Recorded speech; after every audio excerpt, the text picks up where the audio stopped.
on this computer. Hello everyone, and welcome to the second of our series of 150 podcast interviews that we're going to do. Thankfully not. I did have a bit of feedback about the last one, Rich. Someone from the church said it helped them fall asleep one evening really well. So oh no, that's good. That's good. It's got to have other side benefits. Exactly. So as before, my name's Tim. I'm from Saltash Baptist Church. And Rich, do you want to just introduce yourself?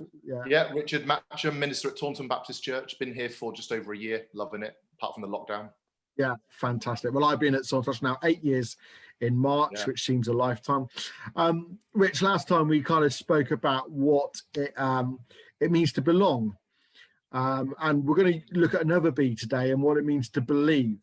I suppose I've been thinking about believing, and I don't know if we've complicated things in church. I read the scriptures, and I particularly like the calling of the disciples, and Jesus just says to them, come and follow.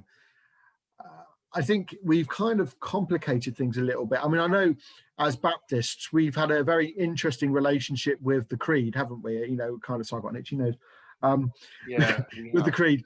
And, you know, our forebears, some of them were kind of were killed because of not wanting to say the creed. And it's not because of what the creed says, but the fear of what it might not say. And I just wonder in life whether we've got to the place where we really have made following Jesus more about the doctrine than actually the following.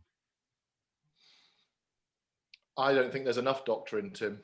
Okay, go on. I think Christianity is a content religion. It's heart, it's head, it's mind, it's body, it's soul. I personally also love the creeds. I didn't know former Baptists were killed for what I probably made that up, Rich, quite frankly. But, you did. But I've got a feeling persecuted was the word I was probably looking for better. Okay, yeah. That actually because of it, and again, it wasn't a kind of sense of because of they didn't agree with what it said, but because they were worried about when you start putting words, man-made words, trying to describe God, that actually there are many things that you miss out. There was a fear that actually in the things that we miss out, there's danger in that we don't get the fullness of who God is. Yeah. Well, no, I do agree with that, but of course we're dealing with God, so there's always going to be things that we miss out, even in eternity, isn't there? But I'd rather have something than not have the courage to have nothing in case we miss something. The Lord's Prayer doesn't say everything about prayer, and Jesus said, "When you pray, say." The Apostles' Creed doesn't say everything about being Christian, but it does say some crucially important things. That both the Apostles' Creed, which I love, and the Nicene Creed. I've never said the Nicene Creed in church, but I've tried to bring both the church in Torquay and this one in Taunton with the Creed into our language of faith, of historic Christianity. For me, that's the important thing. As a Baptist, we can sometimes come to the conclusion that Christianity started with the Reformation. And then as the reformers started non-conforming with the other non-conformists, we end up with the Baptist denomination. And for all of its good points and all of its negative points, we can sometimes think that the Baptists are the be all and end all, but we're only looking at 400 years out of 2,000 years. And I want to make deliberate links with that past and that historic confessing church, because it's crucial to us. Otherwise we forget, we cut off our roots and we wonder why we wither, Yeah, no, I agree. I think where my concern is that actually when we look at the Bible, when we look at kind of the story of Christ and Jesus, yes, there is a sense of, people believing in him. But in that journey, I just wonder whether sometimes we almost get to the stage where we kind of say to people, you've got to believe a certain way, a certain thing before you can follow Jesus. But actually, if we look biblically, what Jesus says is, when we think of the disciples, I think we always have the idea of the disciples in their mid-30s or 40s, kind of, wise to the world and everything like that. The reality was they were teenagers more than anything else. And I always feel sorry. Not the one person, but one of the people I feel sorry for in the Bible is Zebedee, because all of a sudden Jesus calls his sons to go and follow him, and I just have this image of Zebedee. He called his staff. I know, exactly. Yeah, exactly. I have this image of Zebedee kind of fixing the nets and the boats and just looking around going, well, where are you two going? Because, in one sense, that's he's kind of now lost his next generation of, but there's that sense in which Jesus just says to them, come, follow me. He says to Zacchaeus, come down, let's go. And I just wonder whether we've kind of sometimes got it the wrong way around, that it's almost as if you've got to believe everything first before you can say, come follow me.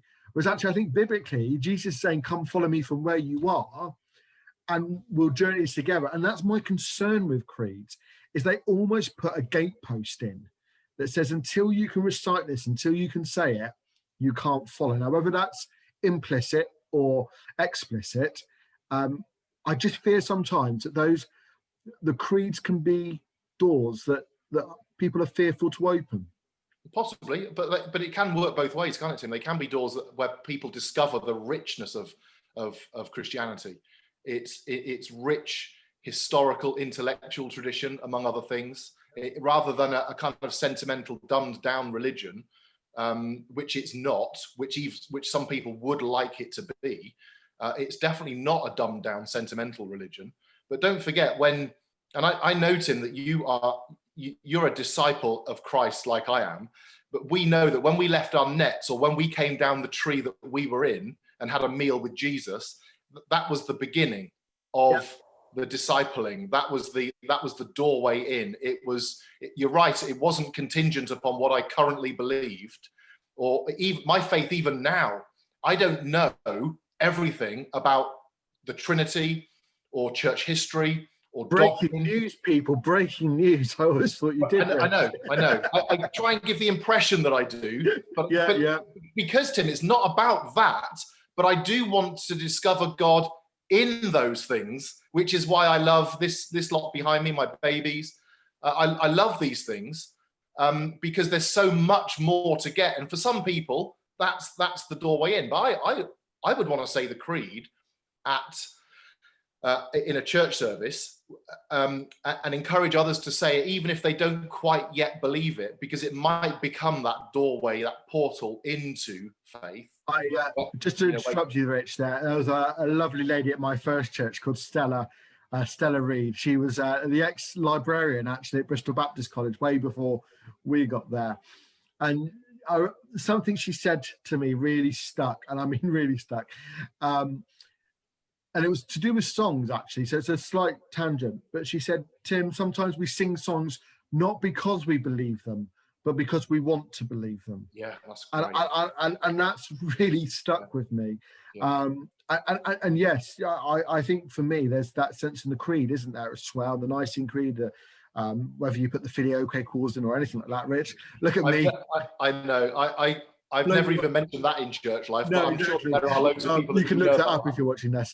But sometimes, and I think probably we are saying very similar things, but coming from different angles. Yeah, we are. I like what that former librarian said. I mean, that is right. We do go through a kind of liturgical movement in the seasons and week by week and month by month, and we don't believe as fully as we know we could or should, but I often say to people, sing this even if you can't believe it, or let's read scripture, and even if you're struggling, let's just read the scriptures together and see what God will say, see what God will do, because we're all works in progress, aren't we?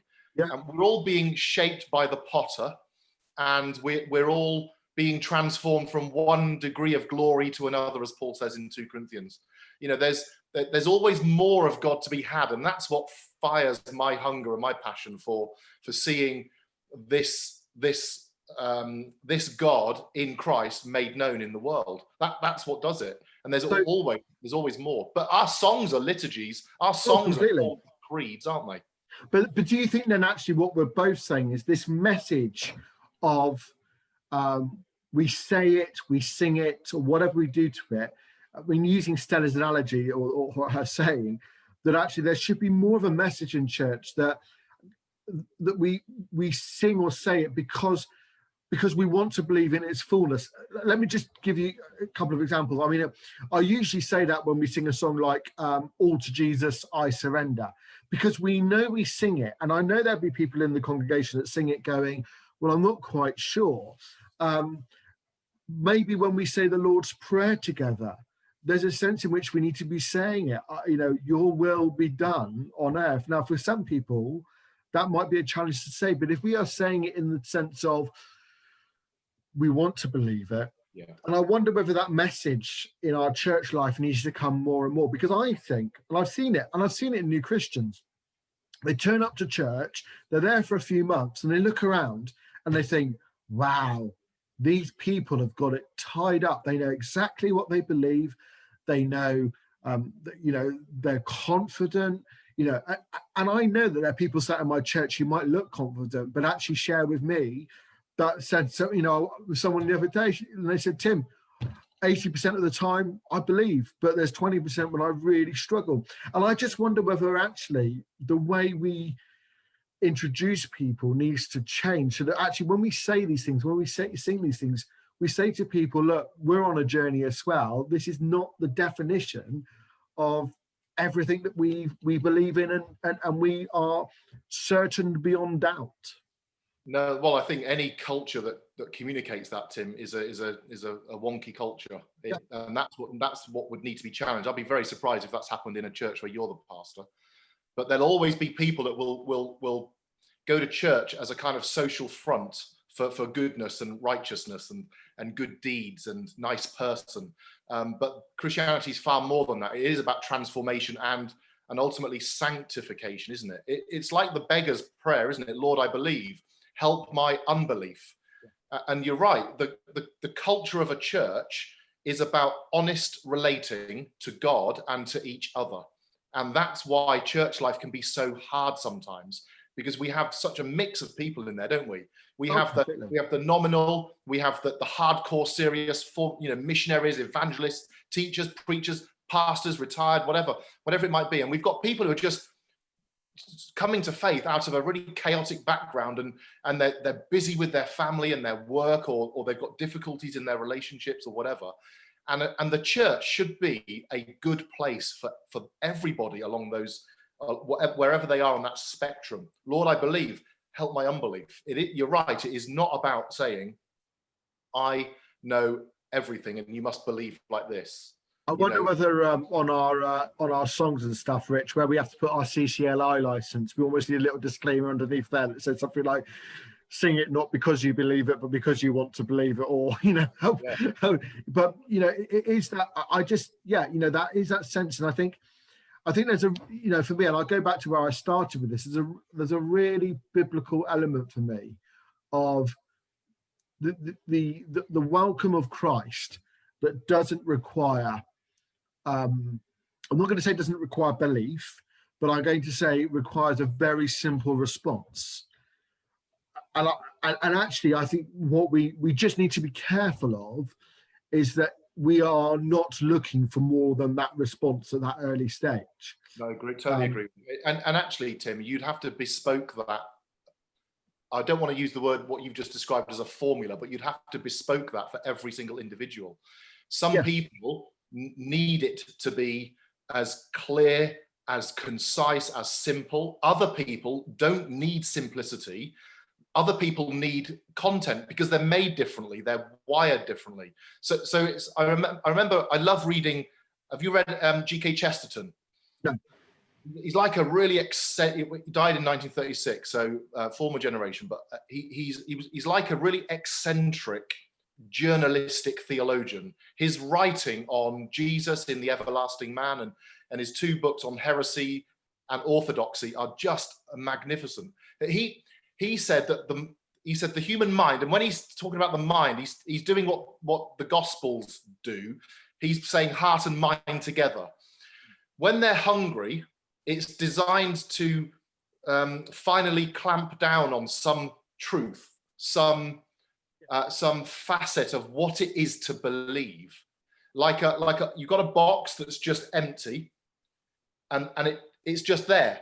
But think about the human stomach that's empty. It will tell you that it wants to be filled. And Chesterton would say the human mind is like that when it comes to matters of actual Christianity, that it might be so open-minded as we are in our day. It's the kind of it's a kind of it's not quite, it's a slogan and a cliche for sure, but it's like a badge of honor. Oh, I'm so open-minded that really nothing matters at all, you know. Yeah. He says that we've got to be open-minded enough, but we still finally have to clamp down on truth, on soundness, on actually meeting with Christ where we are in such a way that will feed us, so that my spiritual stomach can finally be filled. So going back to something you said earlier, Rich, which I think kind of fits into this, is on a Sunday morning, we both know that actually we've got people in our congregations who are baby Christians. We've got people in our church who are probably more mature and more wiser than we ever could aspire to be. Pardon? Yeah. Not you, Tim. Not you, surely. Rich, sure. I'd say 95% of your congregation, mate, are in that bracket. But anyway, so what I think I'm saying is, as ministers, we have a really challenging task of aiming one service, or two if you've got an evening service, one service that itches everybody, scratches everybody, and quite frankly it's an impossible task. But I just wonder what you were saying there is that actually, in one sense, we need to make sure that our services on a Sunday morning, or whenever we have them, welcome the stranger as well as, you know, feed the hungry. And I just wonder whether we need to be careful sometimes that in feeding the hungry, we don't alienate the stranger. But then by welcoming the stranger, we don't let the hungry go hungry, you know, the hungry go hungry. And it's a real balance, because I think I come back to this idea of creed and of belief. In your right, and I won't say that often, Rich, but you're right. As we mature in our faith, we need to clamp on a absolute truth. Because there is something to believe, isn't there? There's something growing as well, you know. We need to clamp on an absolute truth, not relative, but absolute.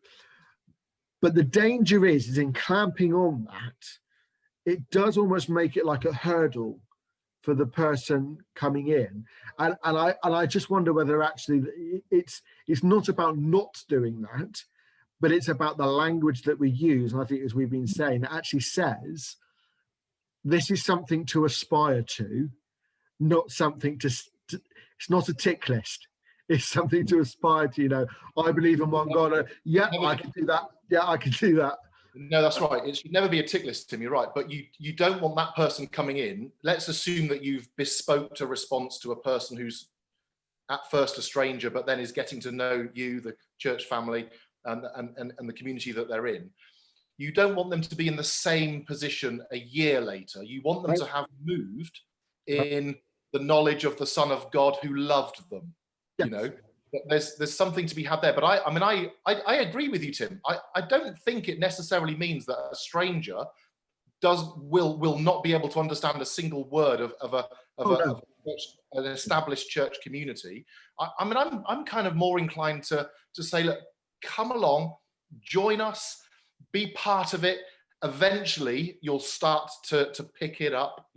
And frankly, a lot of strangers already know an awful lot already in terms of knowledge, but they may not yet have committed in faith to Christ as Saviour.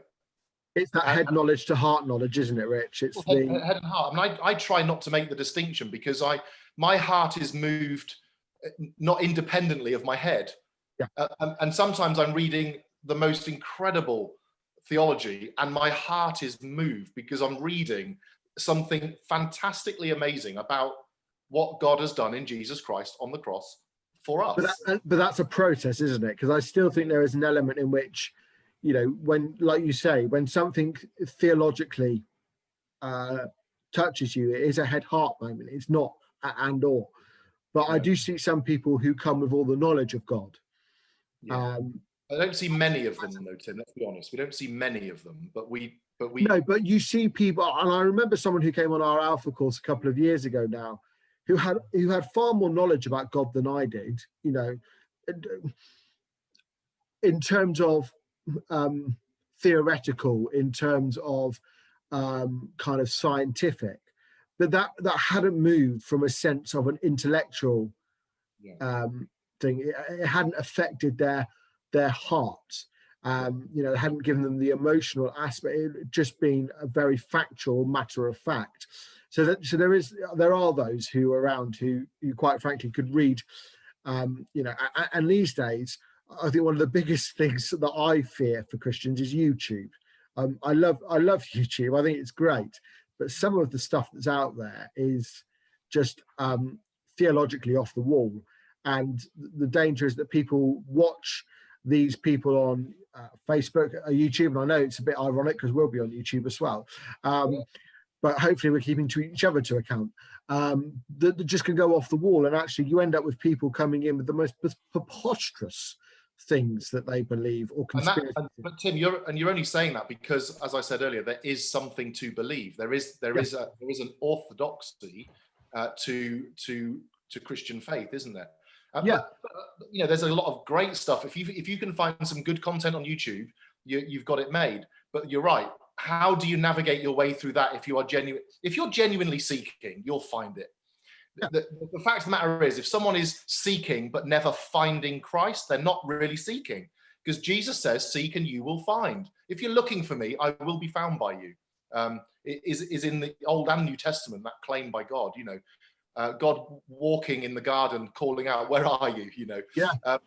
There is the permanent seeker, and that's the person that needs to have some serious pastoral input in challenge, in actually saying yes to Christ, isn't there? But a lot of people, Tim, most people are not like that, are they? Maybe a lot of people are more confused. Yeah. Maybe the discipleship hasn't sunk deep enough for a lot of people, which is why we see nominalism, and even the scriptures talk about lukewarm churches.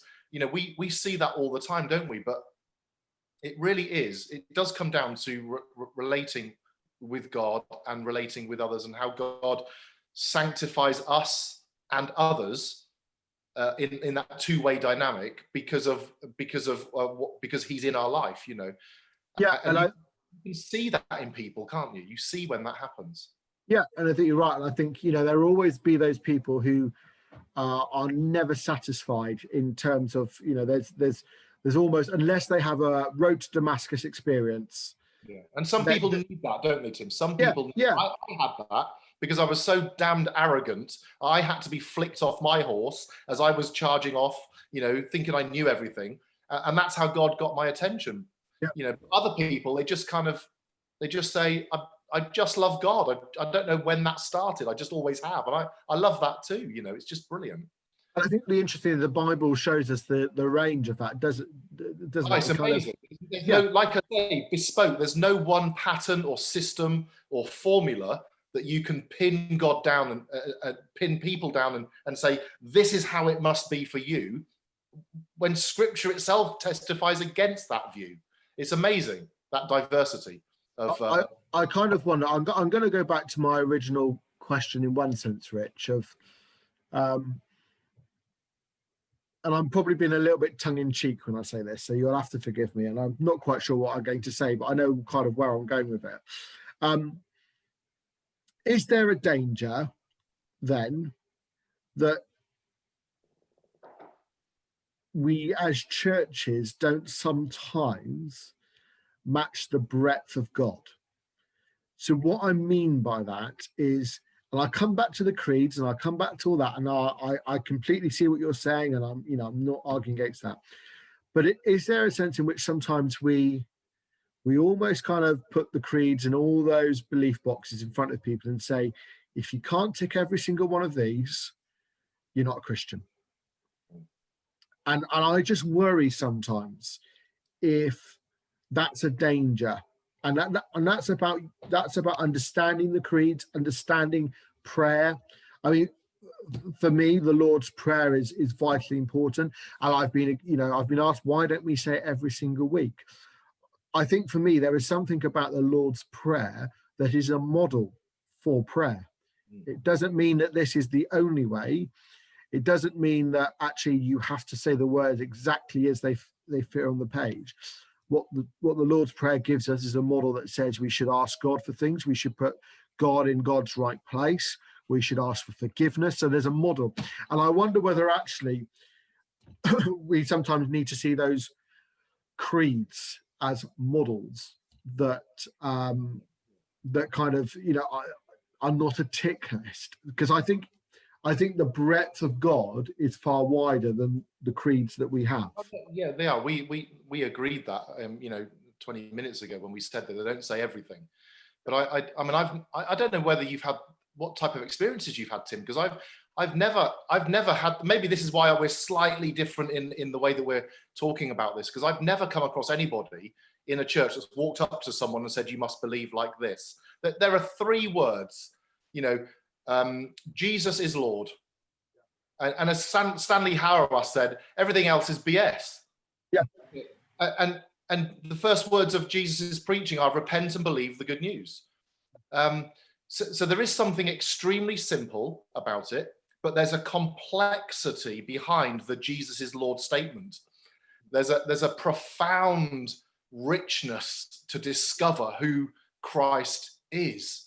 The cosmic Christ, the heavenly Christ, the earthly Christ, the spiritual Christ, the Christ of the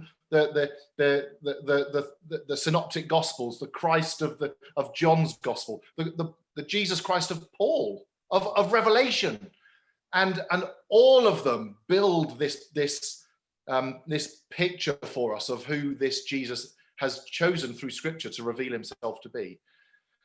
But I don't say the creeds in the church enough. I don't say the Lord's Prayer enough. I think they are really great tools, but the church has got a lot of great tools in its tool bag, hasn't it? Yeah, and that's the thing, isn't it? Because actually, one of the things I always worry about is if we put everything from our tool bag into the service, our service would be so long. No, that's right. Yeah, there's a lot that we don't say, and it's like with carving out a sermon out of granite rock. Sometimes it's like that, isn't it? Yeah. You don't say everything. It's not a footnoted exercise in intellectual writing. It is a sermon. For me, really. Well, yeah, and for me, Tim, frankly, there's a wrestling and a dynamic to what is going on there, but you never say everything. And I always say that to younger preachers who are coming in and learning how to preach. Don't say everything. And believe you me, there will always be people in the church that will always know far more than you can ever even think you can tell them, So it's not about a knowledge dump, is it? No. I've been reading a bit of, my church are going to smile if they listen to this. I've been reading a bit of P.T. Forsyth this week. And he says preaching is the gospel extending and reaching out into a congregation afresh, anew, in our day, in this context, in this community. And there's something dynamic about that. It's not an academic exercise merely. It's not merely soothing the fractured, frayed, tortured minds and lives of people. It's not just that. It's far more than that, isn't it? And I kind of have the approach. If anybody is outside the church and they come in because they're seeking, they're looking for answers to life. Maybe they're having some powerful experiences that are causing them to question the meaning of life. My beloved golden retriever died on Tuesday, Tim. We had to have a put down. And my youngest son, Sam, is deeply traumatized by this. This is his first death experience. He's 23, still got both grandparents, never had to face death. And maybe this could cause him to say, grief taps into something really deep in human beings. Imagine when a loved one dies. Does that mean that human beings matter? Do they have worth? Well, the gospel comes along and says, absolutely, you have worth. You're here for a reason. You're not a cosmic accident, and you have business to do with God. So anybody that can come into our church seeking, they come in and they start to hear in word, in prayer, in song. They join in, and they're not going to be landing from Mars, are they? They're not going to have like zero knowledge of anything. They're going to know in a Christian culture, which is what the West still just about is. They're going to know something, they're going to know something, aren't they? Most of the time. So this is just a question. We're coming to an end now, I think. But just a question. Rich, my love of music. I think you would have been at the Southwest Baptist and Ministers Association conference a few years ago when we wrote our own song, which we put, people put experiences down and we sang something and we got people to write down just lines and we put it together and we sang something of our experience of God. Do you think there's a room in our churches now to write our own creed? Now, before I sound like a complete heretic, I'm not saying to replace, but I'm saying for each person to write down what is it about God at this moment that you would want to profess, proclaim. And I wonder whether sometimes actually what we should become in the habit of, it's almost like a diary, isn't it, with God, but writing down what is it at this moment we'd want to say about God, because that's what the writers of the creeds were doing, wasn't it, Rich? They were trying to write down what is it we want to say about God. Yeah. Now, at this time, because the creeds are responding to particular heresies as well. So yeah, completely. They're looking at the heresies around them. They have their boundaries, don't they, and their limits in that sense. Exactly. And in one sense, they're written, like you said, they're written at a time when, lots of things were happening, people were getting it wrong, and, and Nicene and all that, and the Council of Nicene, you sit down, you write it, and actually that puts, and some would argue it puts power back in, in that sense. But what they were trying to do is say, look, no, you can't say that of God because it's contrary to the Bible. But I do wonder whether actually, as you said, that was of its time, and it's great and it's right. But is there space now for us to kind of sit down and go, not to replace those, not to say this is going to be exactly the same in a year's time, but for us to write down what is it we believe about God? Or is that heresy? No, it's not. It's good, Tim, because that's what our songwriters are doing all the time anyway. You're a musician and a songwriter. Songs are forms of creeds, aren't they? They have stanzas and lines. There are modern day creeds. My sorry to interrupt, but my dissertation at college was basically saying that our theology comes from our songs, because actually, and forgive me for saying this, but a lot of the times you can walk away from a Sunday service 3 days later, not remember what the preacher said, but you can remember what you sing. And if we go back to the 1990s, when most of the songs were Jesus is my boyfriend songs, which there's a classic song in Songs of Fellowship, the old book, if you remember it. And one of the songs there literally was, oh, how I love him, oh, how I love him, oh, how I love him, or something like that. I had no mention of Jesus, no mention of God, anything like that.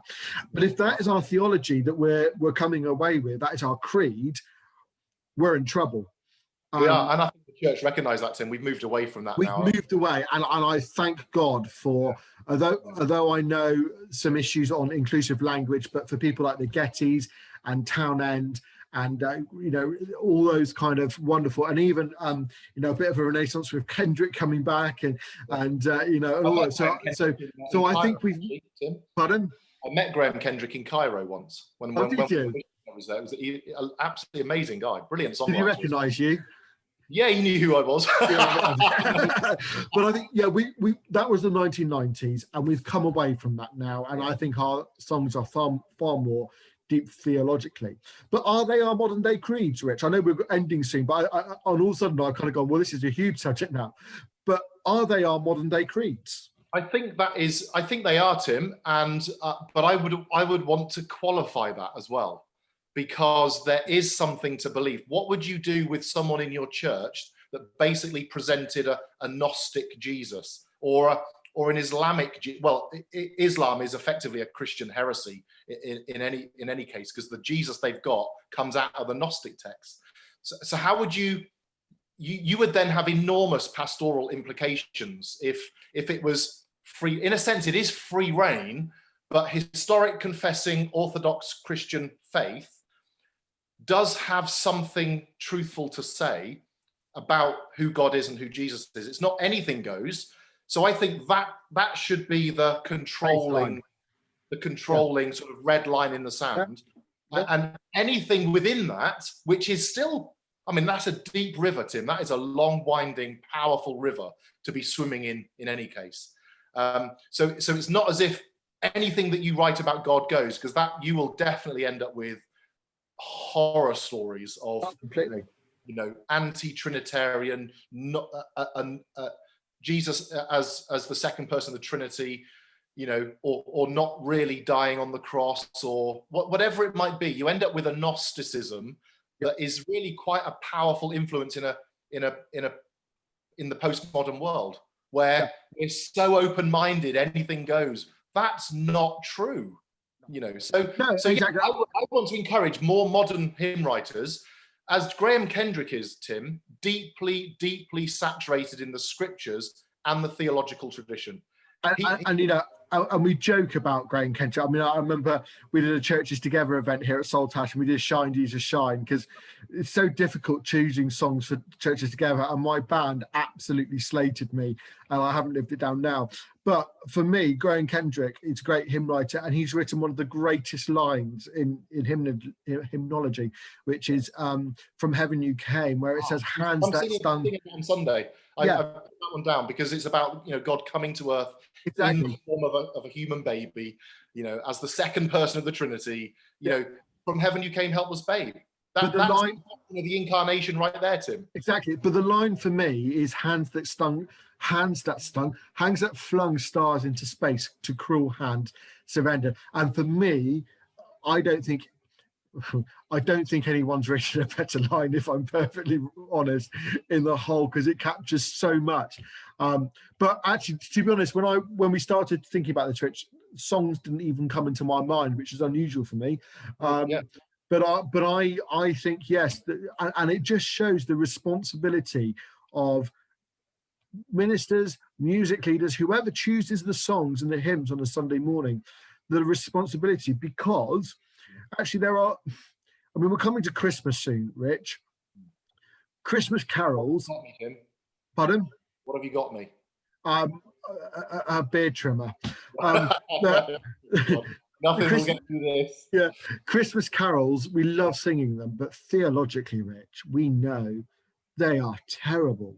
They're all over the place. Yeah, I mean, no crying he makes. Yeah, I mean, exactly. He's a baby. He'd cry his head off. He'd poo himself. Let's be honest about it. That's the brutality of it. But the danger is that maybe we just need to be more and more careful about the songs that we sing. And I think, even in this stage now of lockdown, where we're choosing songs on a Sunday morning that, quite frankly, are going much wider afield than ever have before, I want to make sure what we're singing actually reflects the God that we're worshiping, because I think you're right. And I think we've come to the stage that where we keep those, the creeds at the base and the root of all that we believe. Our modern day creed is our hymns. Yeah, absolutely they are. Yeah, and we sing some of them with such alarming regularity that it can be a bit mind numbing, actually. But that's often down to the repertoire of musicians, or the liturgical, the singing history of the church, whatever it might be. But there's so much richness there, Tim, and the richness doesn't just occur in a vacuum, does it? It came out of the deep, rich tradition that has been Christianity for 2,000 years. Hymns, that like the 4th century or 13th century hymns, they are magnificent. It's not that old is always better, but sometimes there's a novelty in the new that is trivial sometimes. I think several things. I think I learned recently that, or not recently, but a little while ago, that the average church, of the thousands of songs that are available, only has a repertoire of under 100. That they keep repeating.